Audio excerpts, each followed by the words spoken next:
పరిధిలో మంగళవారం స్నైపర్ డాగ్స్తో పోలీసులు విస్తృత తనిఖీలు చేపట్టారు. కుత్బుల్లాపూర్ నియోజకవర్గం దుందిగల్ పిఎస్ పరిధిలోని టెక్ మహీంద్రా యూనివర్సిటీ ఆవరణలో హోటల్స్, పాన్ షాప్స్, గండిమైసమ్మలోని హోటల్స్, బేకరీలు, స్టూడెంట్స్ కార్నర్ వద్ద స్నైపర్ డాగ్స్తో పోలీసులు విస్తృత తనిఖీలు చేపట్టడం జరిగింది.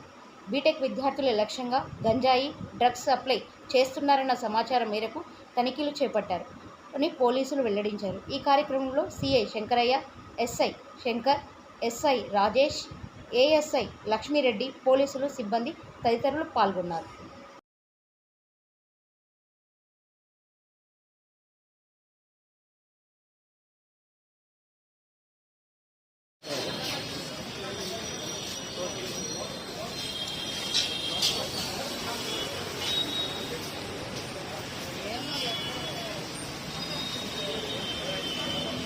Então,